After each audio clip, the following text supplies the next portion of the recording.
ডাকবাংলায় জমি আত্মসাৎ করতে বাড়ি ছাড়া অসহায় ভাই বোনের নামে মিথ্যা মামলা।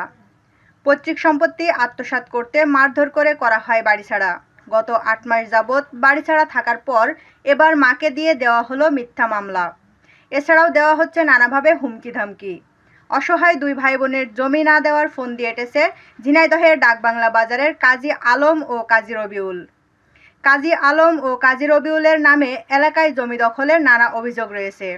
এছাড়াও হামলা মামলা যেন তাদের নিত্য পেশা।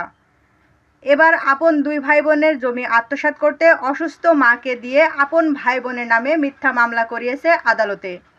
এলাকাবাসী জানায় ৮ মাস আগে কাজী আলম ও কাজী রবিউল তার ছোট ভাই কাজী ফারুক ও বোন কাজী শাহানার জমি আত্মসাৎ করতে মারধর করে বাড়ি থেকে বের করে দেয়।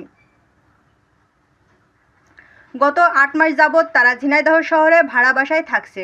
ডাকবাংলায় এলে তাদের উপর হামলা করা হয়। জীবন শঙ্কায় তাই সেখানে যায় না তারা। অসহায় কাজী ফারুক ও শাহানা যেন তাদের জমি দখল না পায় সেজন্য তার অসুস্থ মাকে দিয়ে আদালতে মামলা করিয়েছেন। এলাকাবাসী বলছেন, যারা ৮ মাস এলাকায় আসতে পারেন না তারা কিভাবে মামলায় উল্লেখিত অপরাধ করল। কাজী আলম ও কাজী রবিউল তাদের স্বার্থ হাসিলের জন্য আপন ভাই বোনের নামে এই মামলা করিয়েছেন। সত্যতা নেই। আজকে ৭-৮ মাস ধরে তাদের মেরে ধরে তাড়ি দিয়েছে দুই ভাই বোনের। এর কোনো সত্যতা নেই এবং মার কোনো সম্পত্তি নেই। তা মার জমি কীভাবে নেয়?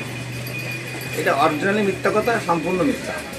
বাপের জমি বাপে দেবে না, এই সত্যি এখন ওরা দেবে না, ওরা জোর বের করে খাবে, ওর দেবে না, যার কারণে আত্মসাৎ করার জন্য ওরা দিতে চাচ্ছে না।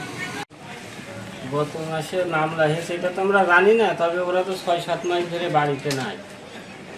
ওরা এখানে ওর ভাই ভাগাদের সাথে একটা পারিবারিক জ্ঞানদাম ঝামেলার কারণে ওরা ঝিনাইদহে থাকে জানি, কারণ এর ভিতরে কী হেস না হেস তা তো আমরা জানি না।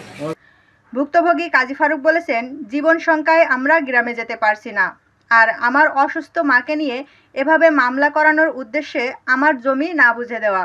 হচ্ছে আপনার জমি জমা সংক্রান্ত বিষয়ে অনেক আগে ঝামেলা চলতেছিল। অবশেষে ডিসি এবং ইউনুসের জমি দখল বুঝিয়ে দেয়। দখল বুঝিয়ে দেওয়ার পর আমরা শান্তিতে আমি আর আমার ছোট বোন বসবাস করি।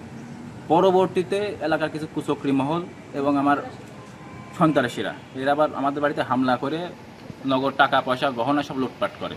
তাও নিম্নে হিসাব করে দেখলাম যে ৮০ লক্ষ টাকার মতো।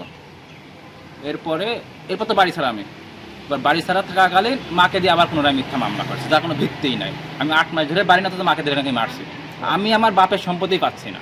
এগুলো কারা? এগুলো হচ্ছে আমার মাকে করে করছে এবং এদের পেছনে আছে আমার হচ্ছে যে এক ভাই তো মারা গেছে, কাজী রবিউল আর কাজী আলম। এরা ইন্ধন দিচ্ছে মাকে। আর মায়ের নামে কোনো জমি নাই। মায়ের যে জমি ছিল সবগুলো আমি ছোট বোন বাদ বাকি যে ভাইগুলো আছে এরা নিয়ে নিছে। এবং আমার বড় ভাই আমাকে জমি বিক্রি করছে, আমার আরও 2টা বোন বিক্রি করছে, মা বিক্রি করছে এবং আমার মেজে ভাই জমি বিক্রি করতে গেছে, কিন্তু আমাকে দখল দেয় না, টাকা নেয়, রেজিস্ট্রি করে দখল দেয় না, যার কারণে আমি জমি কিনি নাই।